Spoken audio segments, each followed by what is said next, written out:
ना सदासिन्नो सदासित्तदानीं नासिद्रजो नो व्योमा परो यत् किमावरीवः कुह कस्य शर्मन्नम्भः किमासीत् गहनं गभीरं सृष्टि से पहले सत नहीं था, असत भी नहीं, अंतरिक्ष भी नहीं, आकाश भी नहीं था, छिपा था क्या, कहाँ, किसने ढका था, उस पल तो अगम अतल जल भी कहाँ था।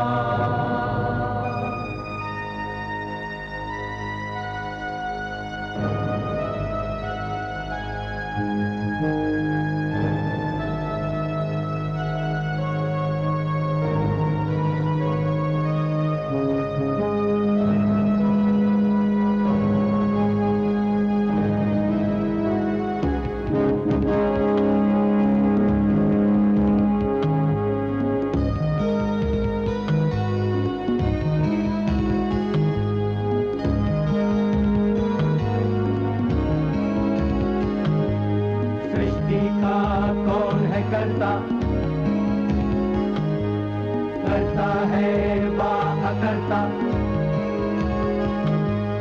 ऊंचे आकाश में रहता, सदा अध्यक्ष बना रहता, वही सचमुच में जानता या नहीं भी जानता है, किसी को नहीं पता, नहीं पता, नहीं है पता, नहीं है पता।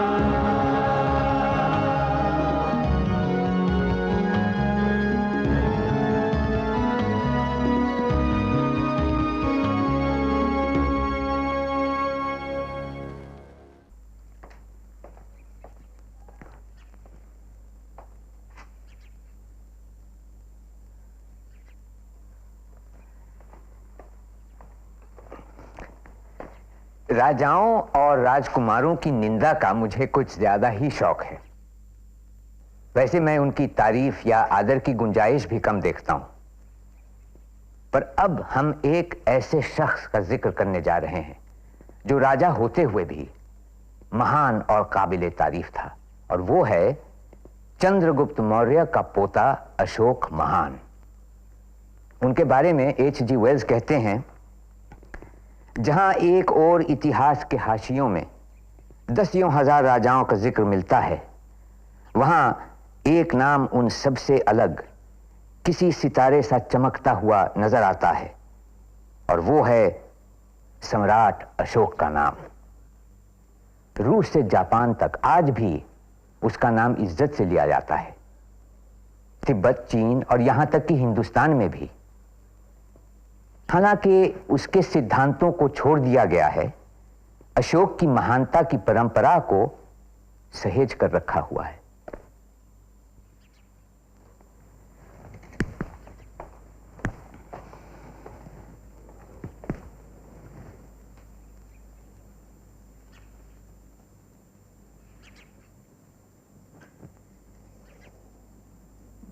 शुभ समाचार है महाराज, तक्षशिला में विद्रोह कुचल दिया गया है। अब तो सब ठीक है। सब ठीक है। स्थिति युवराज सुशीमा के नियंत्रण में है। तुरंत उसे बधाई संदेश भेजो। जी महाराज। विक्रम भट्ट, राजकुमार अशोक का कोई समाचार नहीं? मैं कहने ही जा रहा था, राजकुमार अशोक की सहायता से ही शांति स्थापित हो पाई। महाराज, वर्षों से विद्रोही बीच बीच में अपना सिर उठा रहे हैं, युवराज सुषमा कुछ नहीं कर पाए। यही सोचकर तो आपने राजकुमार अशोक को भेजा। तुम कहना क्या चाहते हो? यही बधाई संदेश राजकुमार अशोक को भेजना चाहिए। यह कैसे हो सकता है? सुशीमा तक्षशिला का क्षत्रपाल है, शासक है। बधाई संदेश उसे ही भेजो। जी महाराज। राधा गुप्त, राज संचालन में तो युवराज सुषमा निपुण है, किंतु इतने बड़े विद्रोह को दबाना आसान तो है नहीं। अनुभव के साथ धीरे धीरे वह भी आ जाएगा। महाराज की छत्र छाया में सब सीख जाएंगे। अभी युवराज सुषिमा की आयु ही क्या है? राजकुमार अशोक की तो उससे भी कम है, फिर भी छोटा होकर बहुत बड़ा काम कर दिखाया।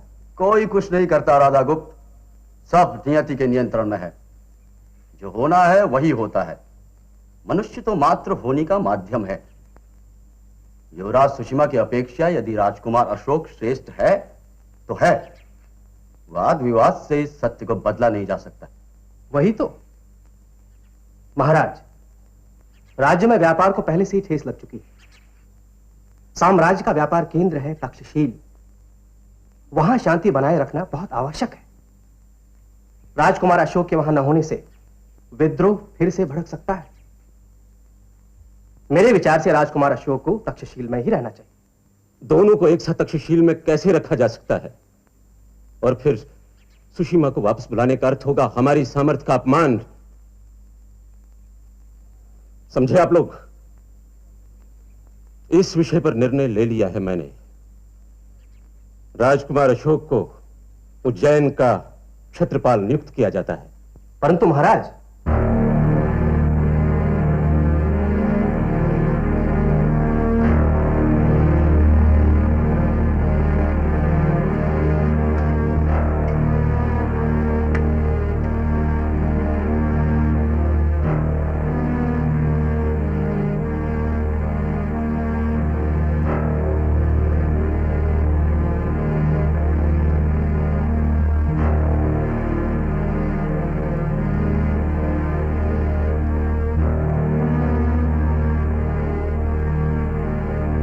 यही ठीक है। समाचार सुनकर आपको तो जैसे सांप सूंघ गया। आश्चर्य है कि आपको यह सूचना विक्रम भट्ट से मिली।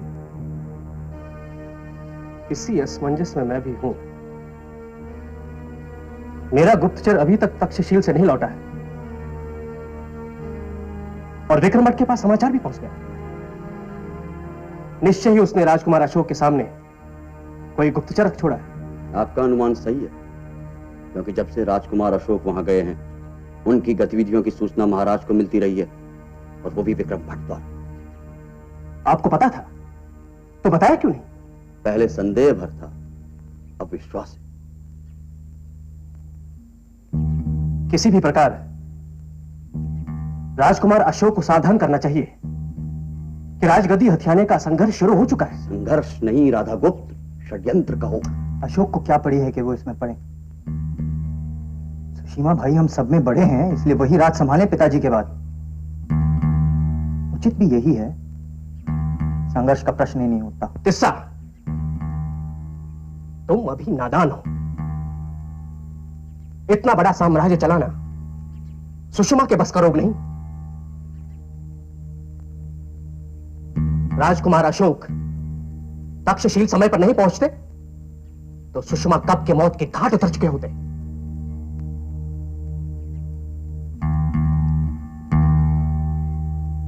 रही उनके बड़े होने की बात, तो अर्थशास्त्र के अनुसार बड़ा हो या छोटा, राज्य का उत्तराधिकारी यदि प्रजा और राज्य की रक्षा नहीं कर सकता तो उसे राज सिंहासन पर बैठने का कोई अधिकार नहीं।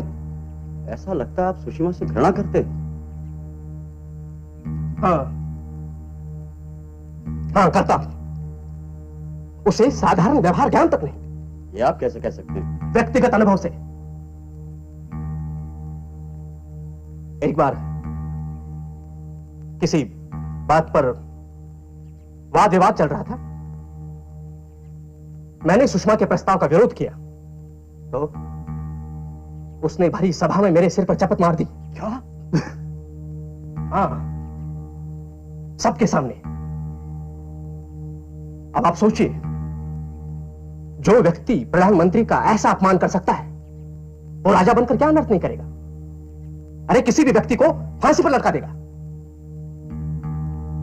इसीलिए मैं बार बार कहता हूं कि राजकुमार अशोक ही राज सिंहासन की गरिमा बनाए रख सकते हैं। किंतु महाराज और विक्रम भट्ट सुषिमा के पक्ष में।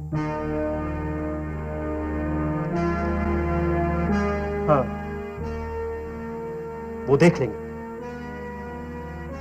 सबसे पहले राजकुमार अशोक को सावधान करना चाहिए। गुप्तचर को ढूंढकर विक्रम भट्ट का चक्रव्यूह तोड़ना चाहिए। नगर निवासियों सावधान! शूरवीर, प्रतापी, दानवीर महाराजा धीराज के पुत्र, उज्जैन नगरी के क्षेत्रपाल राजकुमार अशोक पधार रहे हैं।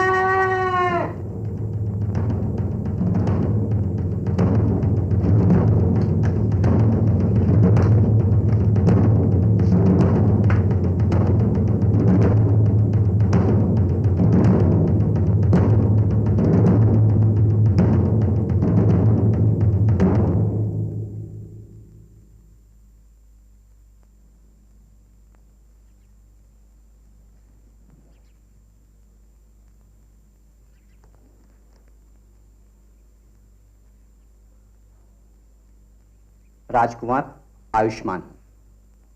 सेवक का नाम महेंद्र भट्ट है, उज्जैन का नगर पुरोहित। नगरवासियों की ओर से आपका हार्दिक स्वागत करता हूं। तक्षशिला में पुनः शांति स्थापित करने की बधाई भी स्वीकार कीजिए। हमें विश्वास है कि आपके कुशल प्रशासन में उज्जैन नगरी सुख और समृद्धि के पथ पर और भी आगे बढ़ेगी। हमारी भी यही इच्छा है कि सभी सुखी रहें। हम पूरा प्रयत्न करेंगे। इस समय किसी को कुछ कहना है तो निसंकोच कह सकता है। यदि आज्ञा हो तो। हाँ हाँ कहिए।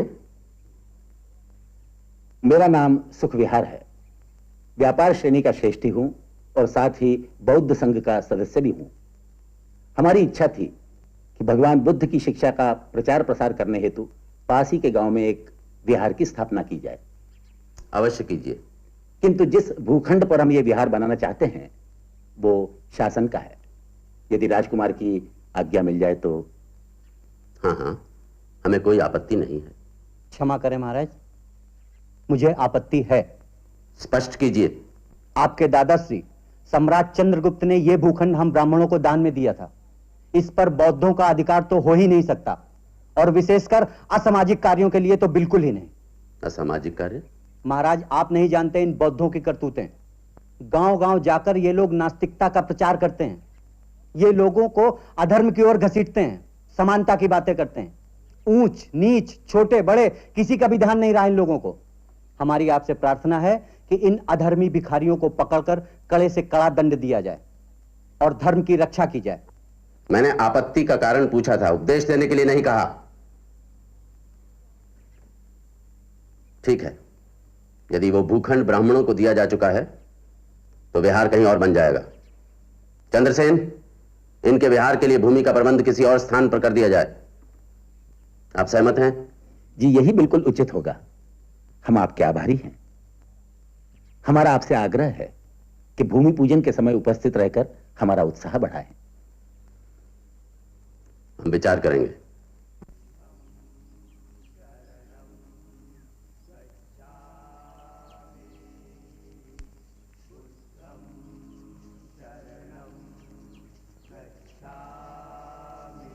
संघ आजीवन राजकुमार का आभारी रहेगा। कितने सौभाग्य की बात है कि जितना उदार पिता है उतना ही उदार पुत्र भी है, और दोनों हमारे अपने हैं। एक हमारा राजा और एक हमारे क्षेत्रपाल। भिक्षुओं को भिक्षा देने पर क्या बात है सुखविहार? ऐसे ही, कुछ विशेष नहीं। हमारे आपके लिए ना सही, इनके लिए तो विशेष होगा। ये स्त्री कौन है, क्या चाहती है? ये मेरी बेटी है युवराज, और जानना चाहती है कि भिक्षुओं को धर्मोपदेश देने और भिक्षा मांगने पर रोक क्यों? कौन रोकता है? भूतपूर्व क्षेत्रपाल का बनाया हुआ नियम। अच्छा, और उसका पालन तो हम कर ही रहे हैं। बताए ना, कुछ विशेष नहीं। देखिए, ऐसा है कि इस नियम के पीछे कोई उद्देश्य रहा होगा। मैं देखता हूं कि यह नियम राज्य या प्रजा के हित में है या नहीं। यदि नहीं है तो हमारे लिए यही बहुत होगा। राजकुमार, कुमार यहाँ की सैर नहीं करना चाहेंगे? लगता है हमारे सौभाग्य से ही ब्राह्मणों ने आपत्ति की थी। पिछले स्थान की अपेक्षा यहाँ कहीं अधिक शांति है। सुखविहार, धर्मोपदेश देने और भिक्षा मांगने पर जो रोक है, हम उस पर गंभीरता से विचार करेंगे। और भी कई नीतियां हैं जिन पर विचार करना आवश्यक है। यदि आप कहें तो व्यापारियों के दुख के बारे में भी बता दूं? हाँ हाँ, क्यों नहीं। सच तो यह है कुमार कि माल की बिक्री के पहले ही व्यापारियों को अनेक कर चुकाने पड़ते हैं। तो कर नीति के बारे में भी बात कर लें। व्यापार के बिगड़ने से केवल उनकी ही नहीं, राज्य की भी हानि होती है।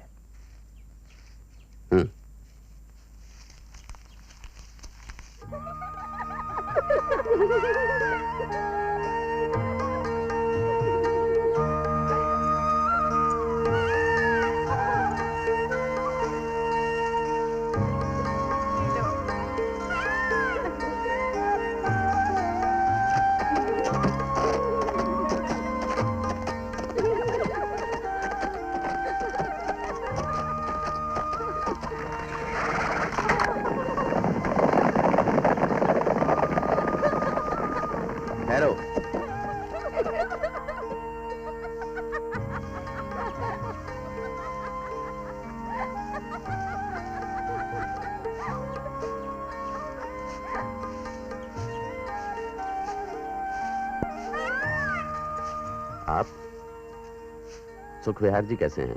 जी कृपा है आपकी। बहुत दिनों से भेंट नहीं हुई उनसे। मैं भेज देती हूँ। नहीं, मैं बुलवा लूंगा।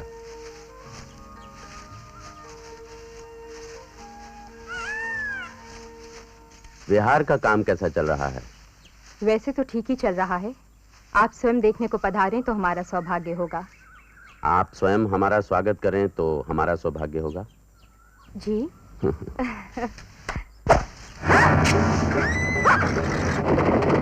उसे मारना नहीं, जीवित ही पकड़ो। इस विषय में मुझे पूरी जानकारी मिलनी चाहिए। डर गई? ये तो होता ही रहता है। मैं विहार देखने आऊंगा।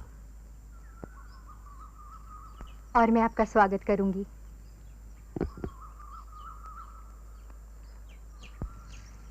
बौद्ध संघ से तुम्हारा लगाव कैसे हुआ? पिताजी के कारण।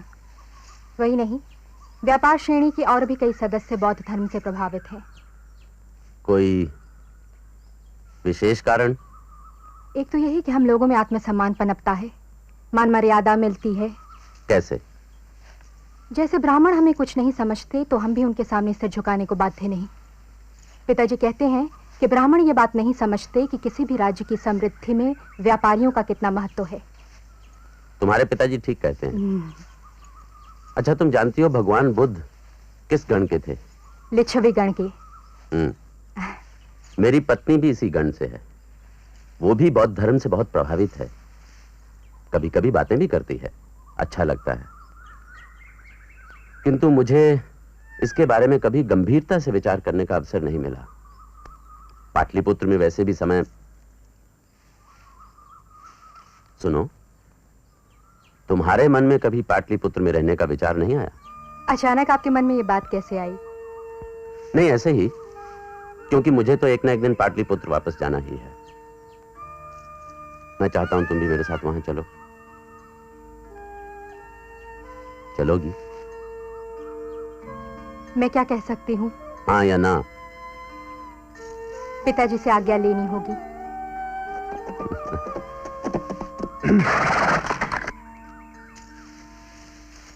क्षमा करें राजकुमार, किंतु बहुत ही महत्वपूर्ण कार्य है। कहो। राजकुमार, ये आदमी गुप्तचर है, तीक्ष्णा नाम है, जाना माना हत्यारा। किसने भेजा इसे? पाटलिपुत्र से युवराज सुषिमा के सहयोगियों ने। यहां उनका गुप्तचर कौन है? जी कोई बात नहीं, कहो। जी चंद्रसेन। चंद्रसेन के कहने पर ही। ठीक है, सेना नायक से कहो चंद्रसेन को तुरंत बंदी बना लिया जाए और सूर्योदय के पहले उसे सूली पर लटका दिया जाए। जो आज्ञा। हत्या करना आवश्यक है क्या? देश निकाला भी दिया जा सकता है। राजद्रोही के लिए केवल एक ही दंड है, मृत्यु। महाराज, श्रेष्ठी सुखविहार जी आ पहुंचे हैं।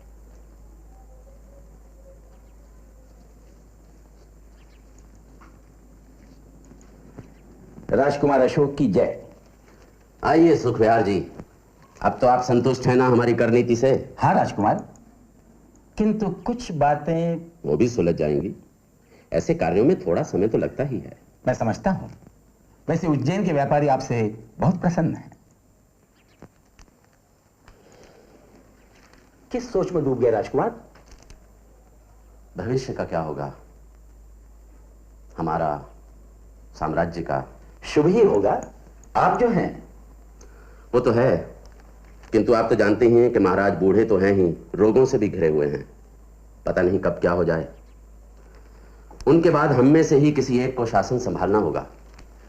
इसका निर्णय भी शीघ्र ही हो जाएगा। आप ये सोच रहे होंगे कि मैं ये बातें आपसे क्यों कह रहा हूं।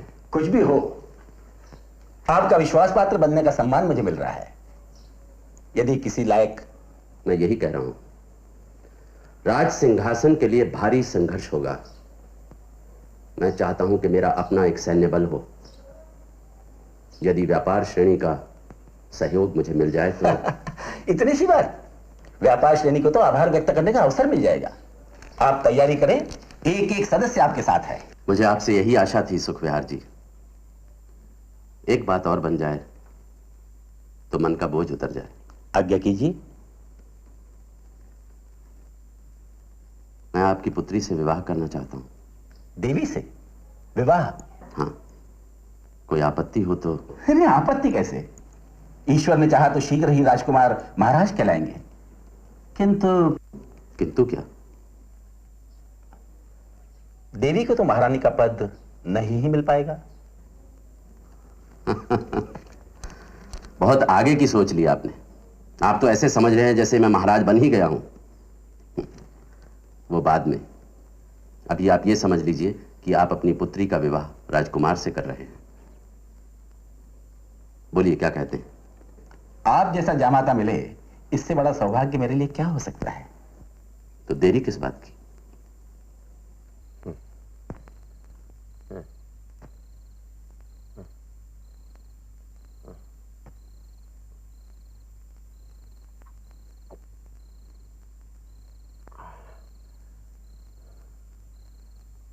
विक्रम भट्ट, सुषमा अभी तक नहीं आया। महाराज, तक्षशिल में फिर से विद्रोह भड़क उठा है, इसीलिए नहीं आ पाए।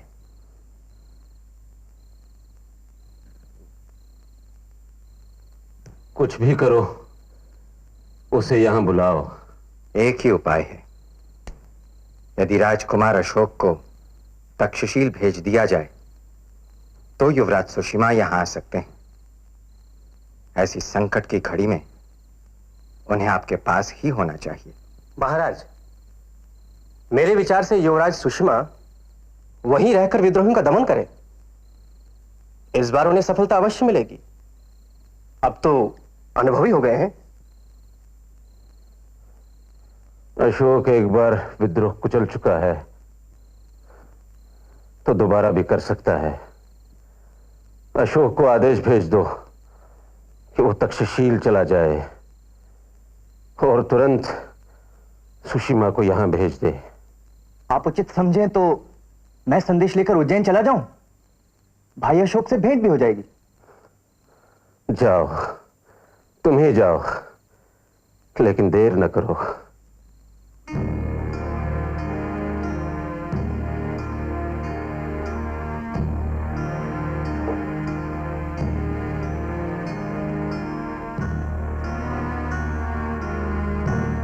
तिस्सा,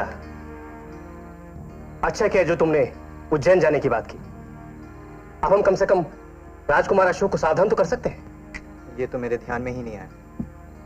मैंने तो सोचा था कि उज्जैन जाकर मौज मस्ती करूं। ध्यान से सुनो तिस्सा, राजकुमार से कहना कि किसी भी स्थिति में तक्षशिल न जाएं। राह से ही हटा देने की तैयारी की है शत्रुओं ने। उनके सौतेले भाई भी सैनिकों की भर्ती में लगे हैं। जाओ, समय नष्ट न करो। कहना अधिक से अधिक सेना जुटाकर तुरंत पाटलिपुत्र के लिए प्रस्थान करें। सुषमा से पहले यहां पहुंच जाएं तो राज सिंहासन उनकी मुट्ठी में होगा। और तुम? मैं यहां विक्रम भट्ट का साथ देने वाले मंत्रियों को अपने पक्ष में करने का प्रयत्न करूंगा। जाओ, अब देर न करो। रास्ते में रुकना नहीं और अश्व बदलते रहना।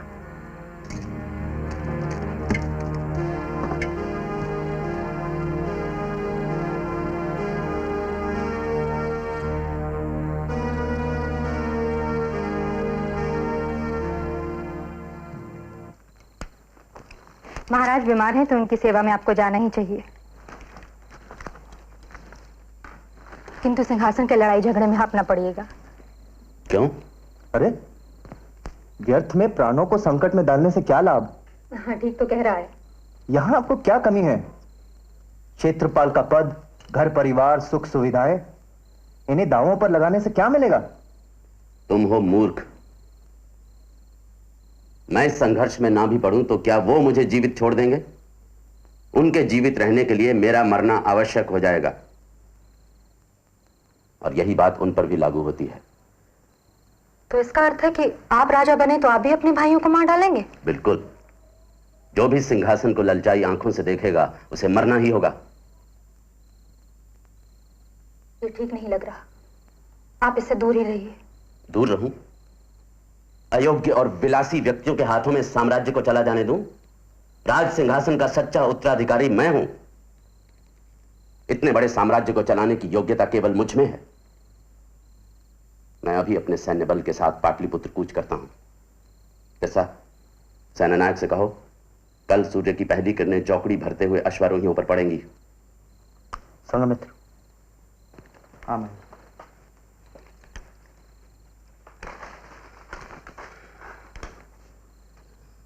और देवी तुम यहीं बच्चों के साथ रहो। वहां सब ठीक होते ही मैं तुम्हें पाटलिपुत्र बुला लूंगा। मुझे पाटलिपुत्र नहीं जाना। नहीं जाना? क्यों? मैं यहीं रहना चाहूंगी, उज्जैन में। किंतु पहले तो तुम... पहले की बात और थी। तो अब क्या है?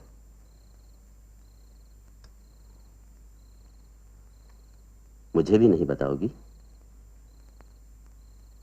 आपके साथ पाटलिपुत्र में महारानी बनकर जाना चाहती हूँ, दूसरी या तीसरी रानी बनकर नहीं। तुमने ये कैसे सोच लिया कि मैं तुम्हें... क्योंकि महारानी के पद का सम्मान तो क्षत्रिय ब्याहता को ही मिलेगा। यदि मैं वचन दूं कि ऐसा नहीं होगा तो भी नहीं।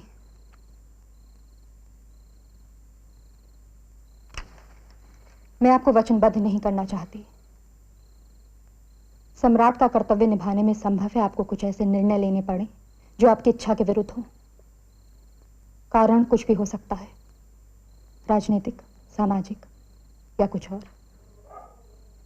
मैं आपको धर्म संकट की स्थिति में नहीं देखना चाहूंगी।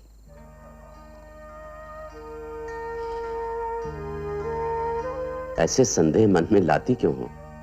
संदेह की नहीं, संभावना की बात है। यहां रहकर मुझे संघ का बहुत सा काम करना है। पिताजी को भी मुझसे कुछ सहायता मिल जाएगी। ये कैसी विडंबना है। तुम्हारे पिता के सहयोग से ही मैं राज सिंहासन जीतने की बात सोच रहा हूं, और तुम... मैं आपकी सफलता के लिए प्रार्थना कर रही हूं।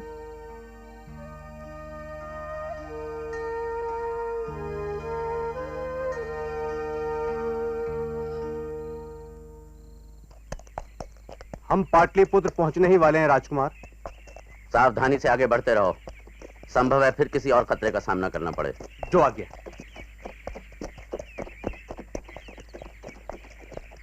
ये बैलगाड़ी कैसी है? देखो। जी, जो आज्ञा।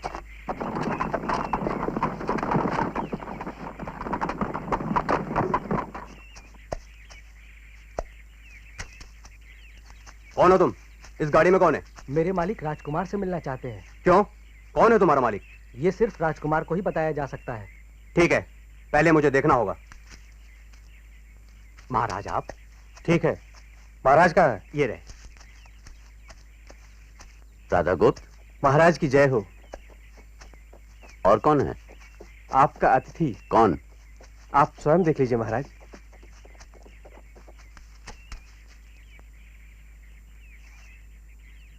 असंधि मित्रा, तुम? आपका संदेश न मिलने के कारण मैं चिंतित थी।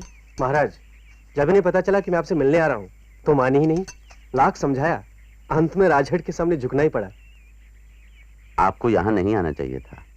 महाराज, आपको भी इस तरह अकेले नहीं घूमना चाहिए।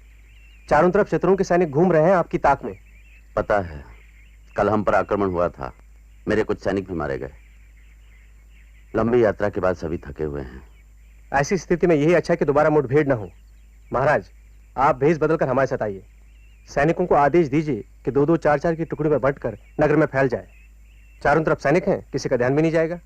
रात को विश्राम करें और सुबह सवेरे बड़े बाग में मिल जाएं। ठीक है। तेसा कहाँ है महाराज? साथी है। उसे भी आप अपने साथ ले जाइए।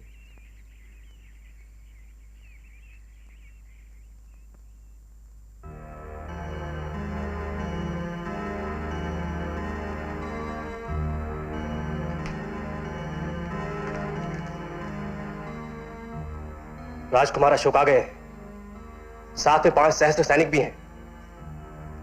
महाराज की दशा कैसी? दशा क्या, दुर्दशा कहिए।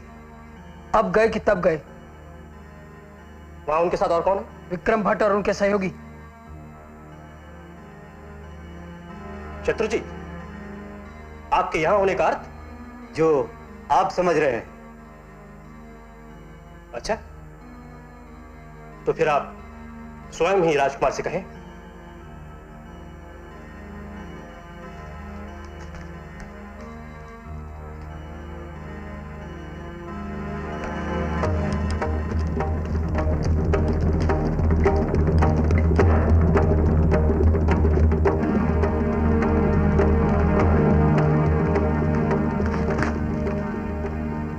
राजकुमार अशोक, मैं और मेरे मंत्री आपका साथ देंगे। कितने मंत्री होंगे? मुझे मिलाकर 101। शुभ है। और शेष मंत्रियों का? उनका प्रबंध भी कर दिया जाएगा। स्थिति बहुत तेजी से बदल रही है। मेरे विचार से आप स्वयं को राज प्रतिनिधि घोषित कर दीजिए। सिंहासन के संघर्ष में आपका पलड़ा भारी रहेगा। बाद में जो होगा देख लेंगे। क्या विचार है? हाँ, यही ठीक रहेगा।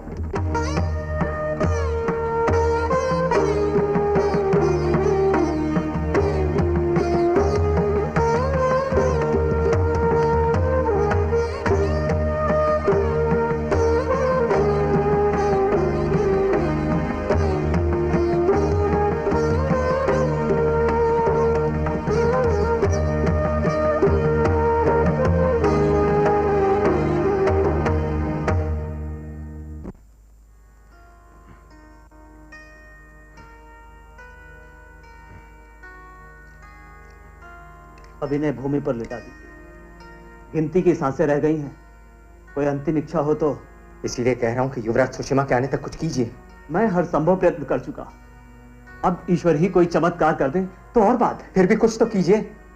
यदि आप चाहते हैं कि इन्हें पल दो पल का जीवन और मिल जाए तो कृपया शांति रखिए।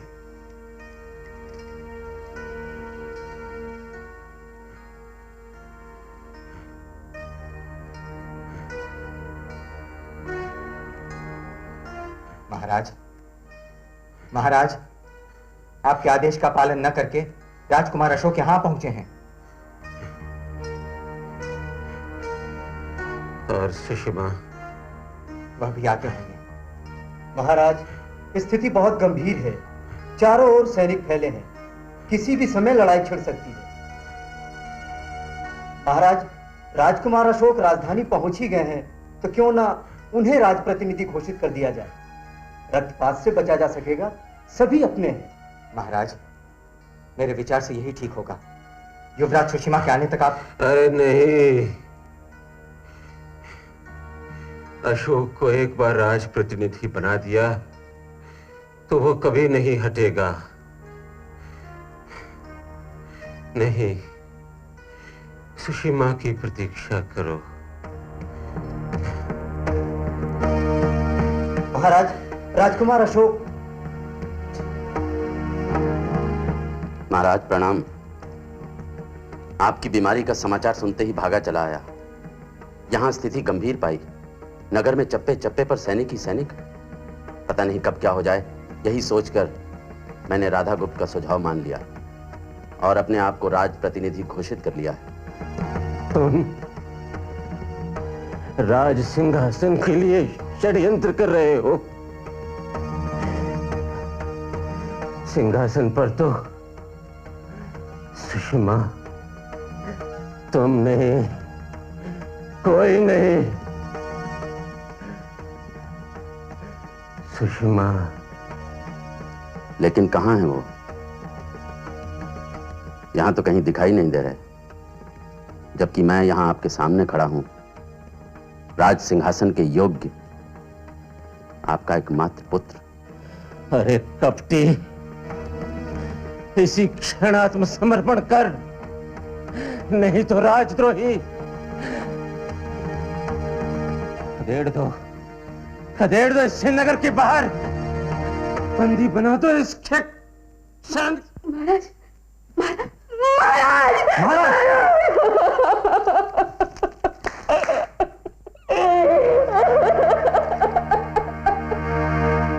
तमाम इतिहासकार मानते हैं कि अशोक युवराज नहीं था और राज सिंहासन के लिए राजकुमारों में आपसी संघर्ष हुआ। तिब्बत और चीन में संरक्षित ग्रंथ दिव्यावदान में लिखा है कि मृत्यु से पहले बिंदुसार अपने पुत्र सुषिमा को राजा बनाना चाहता था, मगर उसके मंत्रियों ने अशोक का साथ दिया। उत्तराधिकार स्थापित करने में पूरे 4 साल लग गए। तब कहीं अशोक ने अपने आप को पूरी तरह से सुरक्षित महसूस किया और 269 ईसा पूर्व में उसका विधिवत राज्याभिषेक हुआ।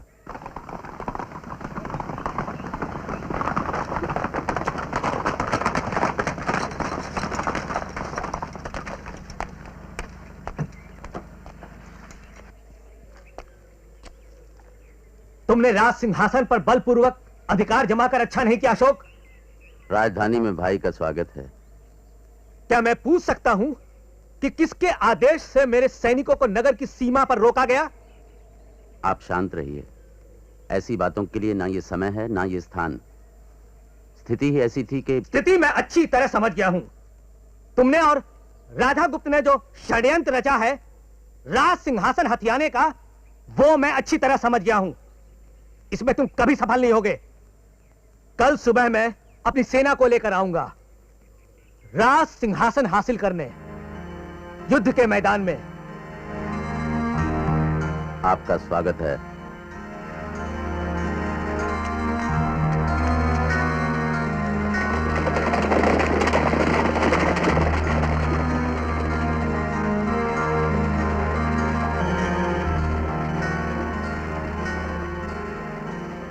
नगर में प्रवेश करने से पहले ही इसकी हत्या कर दो।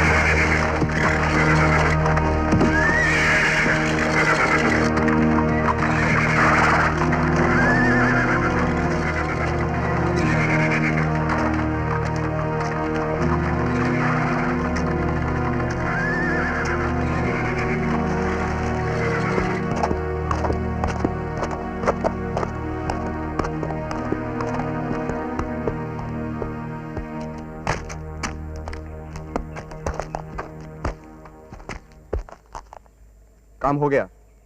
ठीक है, जाओ।